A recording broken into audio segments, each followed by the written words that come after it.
Greedfall is the latest game from developer Spiders, a developer that was never really on my radar before I saw the trailer for Greedfall. The only thing I had ever heard about them, albeit unknowingly, was from one of my friends who once mentioned in passing that he was excited for some game I had never heard of called Technomancer. Eventually the game came out and reviews weren't so positive, so my friend abandoned the idea of playing the game and I never gave it a second thought. I didn't even realize that Greedfall and Technomancer were developed by the same studio until doing research for this review, and from what I've seen of Technomancer, Greedfall is a massive improvement. As you probably read in the thumbnail or title of this video, this game reminds me of a Bioware RPG. It's got that same sort of vibe and feel to it as a Dragon Age or Mass Effect, which is great for me because I love Bioware RPGs, most of them anyways. And it's been a while since the last good one, and there's been a Bioware RPG shaped hole in my heart for a few years now. Well, I'm happy to tell you that Greedfall helped fill in that hole, at least some of it. I played Greedfall for one playthrough on normal difficulty, which took me just over 40 hours, and I played it on my new gaming PC which I built with my brother, which I will be playing many more games on in the future. This video will be spoiler free apart from the general setting and setup of the game. Before we get into it, I want to mention that any frame rate issues or bad resolutions you see in this review were not actually happening for me while I was playing the game. They're the recording's fault. I'm brand new to PC gaming, so it took me a little while to mess around with the settings in OBS to try and get it to record properly, or at least as well as I could get it to. Even after messing around with the settings, I still had to play the game on high settings even though the game defaulted me to ultra, otherwise my footage was kind of fucked. I don't exactly know why OBS seemed to have such an issue with recording the game, but I decided to prioritize my experience with playing the game over recording perfect footage so as to have a proper gameplay and visual experience with the game. So when it comes to the presentation, Greedfall is a bit of a mixed bag. On the one hand, environments like the wilderness of Tier 4D or the handful of cities you get to explore look great, with lots of little details that help sell the believability of the world. The draw distance is pretty great, allowing you to see mountains and cities in the distance, all with minimal pop-in, and character models are generally well detailed, although there are definitely some bizarre looking characters in the game. And while facial animations aren't terrible, I wouldn't say they're great either, but what is terrible is the lip syncing. My god, I can't remember the last time I saw lip syncing this bad in a game of this nature. I understand that this isn't a AAA game, which is actually something I like about it, as I'll get into near the end of the video, but with such a dialogue heavy story driven game where a huge portion of the game is spent talking to characters face to face, it really feels like this would be something you would have prioritized. The lighting in the game is pretty great, although there aren't any weather effects, unfortunately. It could have done a bit to add some variety to the world, which is ultimately the biggest weakness of the visuals and the game in general. There is a lot of copy and paste in this game. There are differences between the cities in the game, but they don't really look or feel that different to explore, and neither do the various native villages scattered across the game world. If you've seen one village, you've basically seen them all. And that is literally true when it comes to the interior locations of the game. Every single native hut interior is exactly the same, just like every single governor building is exactly the same, just like every house is the same, and every guard barracks and taverns are exactly the same. You will be seeing the same interiors for the entire 40 hours. There is also unfortunately a layer of polish that is lacking from the game. Almost every time I entered a room, NPCs would visibly spawn in and walk to their designated location like I was in the Truman Show or something, and sometimes it would even happen after exiting conversations with characters. Characters will say the same voice lines every single time you enter combat.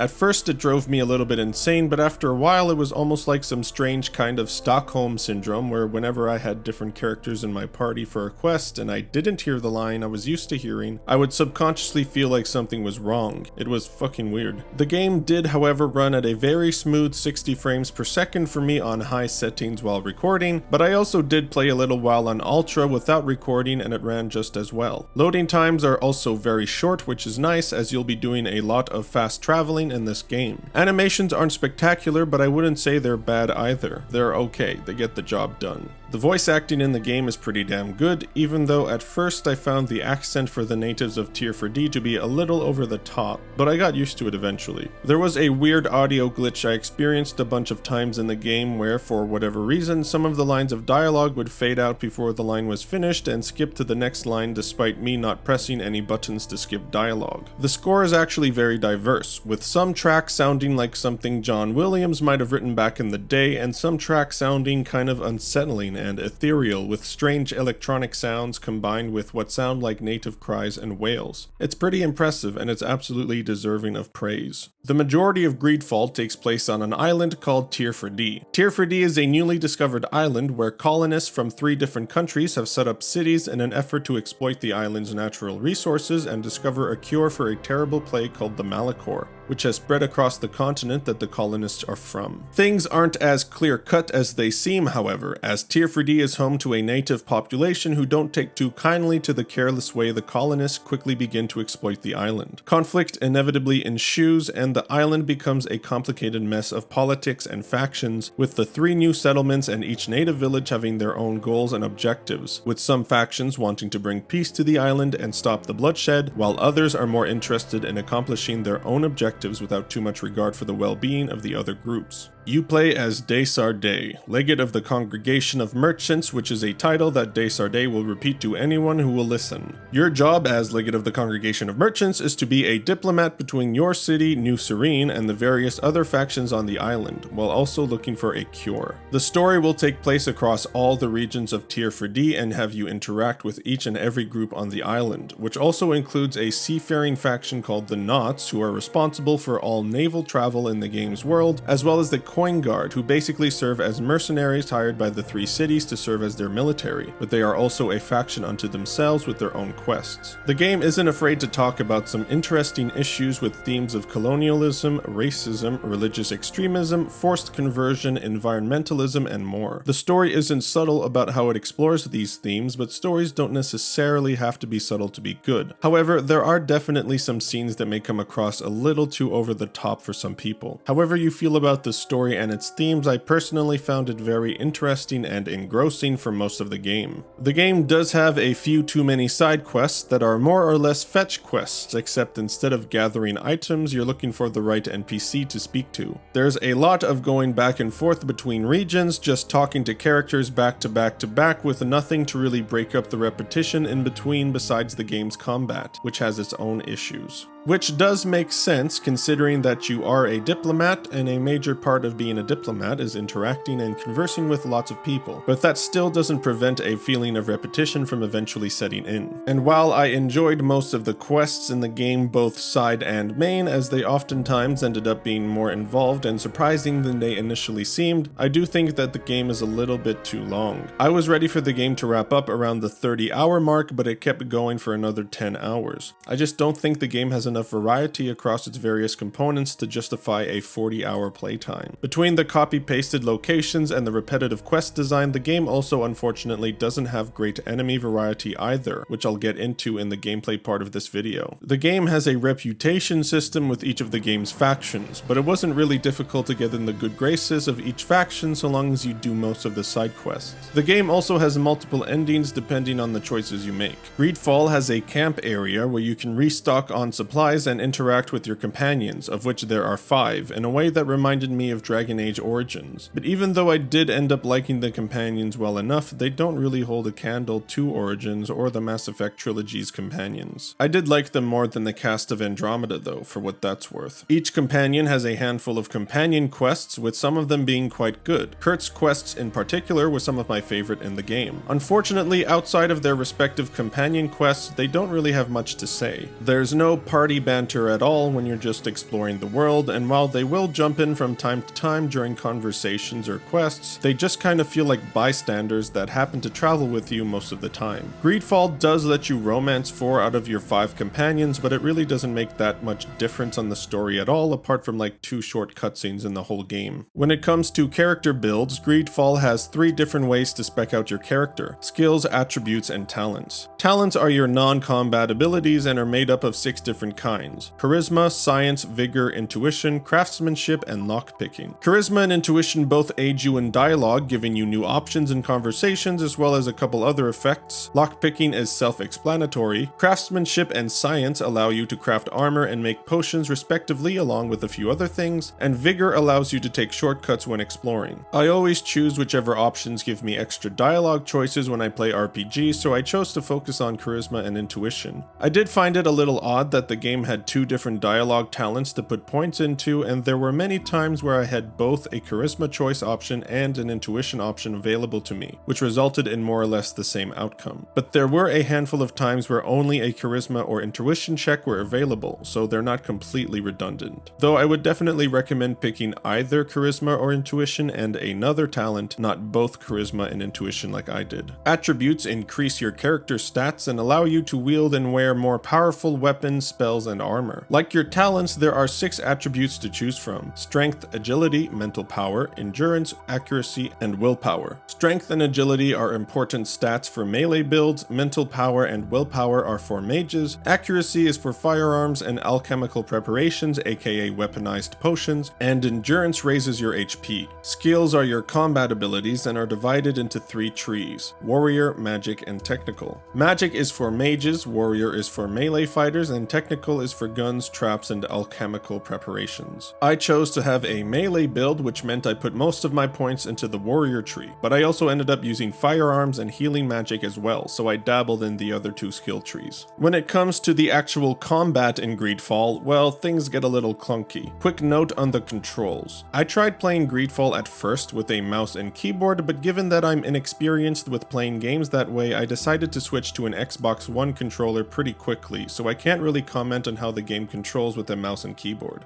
You have a basic attack, a kick that stuns enemies if you're playing as a melee fighter, a parry, and a dodge. The game can be a little finicky when it comes to how far you need to be to hit an enemy. Sometimes you can be a pretty decent distance away from an enemy and initiate an attack, and the game will track you over and let you hit the enemy, while at other times you can be much closer and your character will just swing at nothing, not landing any hits. It's very annoying. Also, parrying is completely broken. I quickly discovered that you can literally tap the parry button non-stop and you will never get hit. At least not by attacks that can be parried. I really don't know how this made it into the final game, but it was quite funny to be facing down some Cthulhu-looking eldritch monster coming at me, only for it to be totally unable to land a hit thanks to my Metal Gear Solid 1 torture scene tapping skills. Thanks, Kojima. Guns require ammo to use, which is actually not as common as you'd think it is to find while exploring and looting, so I mainly bought ammo. But guns do quite a bit of damage, so I generally saved them for when I was either greatly outnumbered or fighting a boss or mini-boss.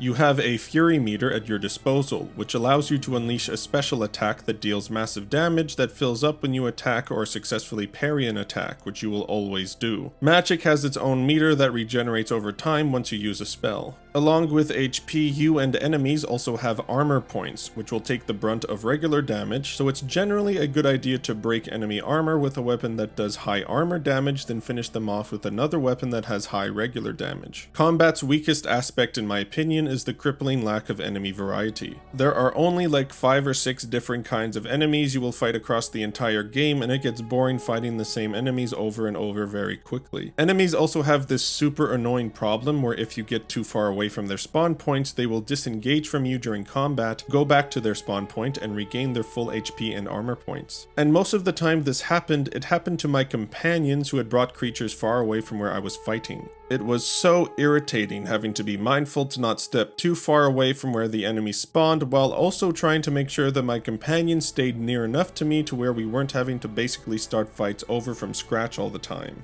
Speaking of companions, I really wish we could control them in battle, or at the very least give them orders like you can in Dragon Age or adjust their AI parameters. Oftentimes my companions seem to die rather quickly despite me giving them better weapons and armor, but they did manage to kill their fair share of enemies over the course of the game as well. Greedfall allows you to pause combat at any time to bring up a menu with all your available options like your attacks and potions and such. The game also lets you craft and enchant armor and make your own potions, but since I didn't put points into these features, I can't really comment on how they work. But I don't usually craft things in most RPGs anyway, so it's not really a big deal to me one way or another. Greedfall isn't an open world RPG like Fallout or Skyrim. Instead, it's structured like a Bioware RPG where there are several cities and outdoor environments that you can travel between with fast travel camps spread out in each area. I don't mind this type of level design usually, however Greedfall makes the annoying decision to put invisible walls everywhere, so the areas themselves aren't really that open. You have specific routes you can take through each area and the game does not let you go off those routes. This wouldn't be so annoying if the game had a mini-map that you can reference as you explore, but unfortunately the game does not have a mini-map. It was quite easy to go down the wrong route and have to backtrack to your starting point, so I would usually just bring up the map screen every 30 seconds to a minute. It's especially irritating in interior locations like the guard barracks or governor buildings because the layouts are so fucking weird. It's incredibly easy to get turned around inside these buildings because they seem closer to mazes than functional indoor spaces. Not having a minimap is a huge oversight. Greedfall is not a AAA game, nor is it an indie game. It occupies the space in between, a AA game if you will. These types of games were quite plentiful in past console generations, and I have a soft spot for these types of games. Sadly, these types of experiences were pretty rare during the PS4 and Xbox One generation for whatever reason. The Darkness games, the Darksiders franchise, Enslaved Odyssey to the West, the Metro series, these are smaller budget games that I love, and I hope that games like Greedfall that occupy this important space continue to exist into the PS5 and Series X generation and potentially even make a comeback.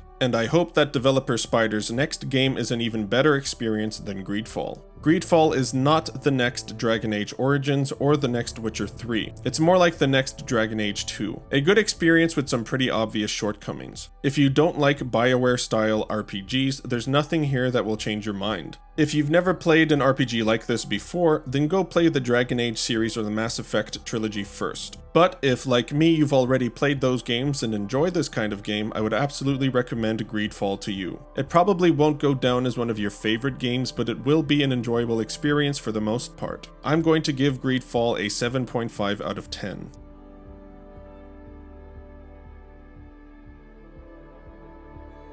I'm going on a bit of an RPG journey to close out the year. Greedfall was the first one, and I'm currently playing through Wasteland 3, and then I'll be playing Final Fantasy VII Remake, and then of course Cyberpunk 2077 to finish this year off. I'm looking forward to it. If you liked this video, please consider leaving a like, subscribing, and commenting your thoughts on the game. Thanks for watching.